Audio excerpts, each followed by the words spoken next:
এই যে 10 দলীয় জোট যে হয়েছে, 10 দলীয় জোটের যে সমঝোতা একটা হয়েছে, এটা 3টা শর্তের উপরে তারা স্বাক্ষর করছে।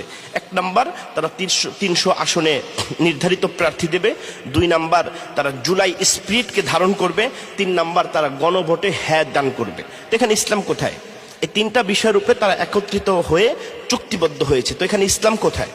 তো যখন চরমনাই পীর সাহেব টের পাইল যে জামাত তলে তলে ভারতের রয়ের সাথে চুক্তি করতেছে, জামাত তলে তলে এনসিপিকে ঢুকাইয়া ইসলাম বিরোধী যারা ইসলামকে সুন্দরভাবে নিজেদের মধ্যে রাখে না, এদেরকে প্রবেশ করিয়ে ইসলামকে কলঙ্কিত করার বা ইসলামের প্রতি আঙ্গুল তোলার সুযোগ করে দিচ্ছে, বা গণমানুষের আকাঙ্ক্ষা পূরণ হচ্ছে না, তখন ইসলামী আন্দোলন বাংলাদেশ এই যুগের সর্বশ্রেষ্ঠ সিদ্ধান্ত নিয়েছে, জোট থেকে বের হয়ে গিয়েছে। বিশ্বাস করেন ভাই, চরমনাই আর ইসলামী আন্দোলনের উপরে আল্লাহর রহমত আছে। হ্যাঁ, আল্লাহর রহমত আছে।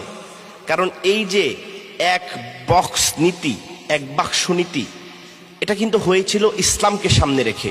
আপনারা চরমনাই পীর সাহেব হুজুরের বক্তব্যগুলো দেখেন, আপনারা জামাতের আমিরের বক্তব্য দেখেন, এবং হযরত আল্লামা মামুনুল হক সাহেব দামাত বারকাতুহুম চরমনাইয়ের ময়দানে যে বক্তব্য দিয়েছে, সে ময়দানে স্পষ্ট করে বলেছেন তিনি যে আমরা ইসলামকে সামনে রেখে ইসলাম কায়েম করার জন্য ইসলামী সমমনা দলগুলো এক বক্স নিয়ে মানুষের আকাঙ্ক্ষার দাবিতে আমরা মাঠে ময়দানে কাজ করব। ইসলামী সরকার গঠন করার জন্য, ইসলামকে কায়েম করার জন্য, ইসলামকে সামনে রেখে। তো কেন বললাম চরমনাইয়ের উপর আল্লাহর রহমত আছে?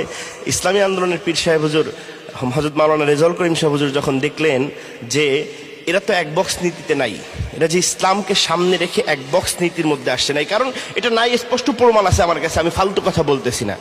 এই যে এটা আপনার কাছে অন্য ব্যাখ্যা থাকতে পারে, তবে ইসলামী আন্দোলন বাংলাদেশ এটা সেরা একটা সিদ্ধান্ত নিয়েছে, গুরুত্বপূর্ণ। আর এই সিদ্ধান্ত নেওয়ার জন্য আল্লাহ তাআলা তাদেরকে রহমত করেছে, আল্লাহ তাআলা তাদেরকে সহযোগিতা করেছে। আল্লাহ তাআলার খাস রহমত ও বরকতে আল্লাহ তাআলার রহমত আছে বিদায় ইসলামী আন্দোলন বাংলাদেশ এত সুন্দর উত্তম একটা সিদ্ধান্ত নিতে পেরেছে। দরকার নাই ইসলামী আন্দোলনে একজন সংসদে যাওয়ার দরকার নেই।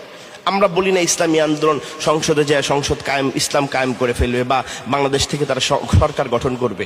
আমরা দুনিয়ার জন্য, দুনিয়ার ক্ষমতার জন্য, এমপি মন্ত্রী হওয়ার জন্য আমরা নির্বাচন করি না। আমরা নির্বাচন করি আল্লাহ সুবহানাহু ওয়া তাআলার রাজি ও খুশির জন্য। তো একজনও যদি না যায় ইসলামী আন্দোলনের এমপি সংসদে, কোনো আমাদের কষ্ট থাকবে না।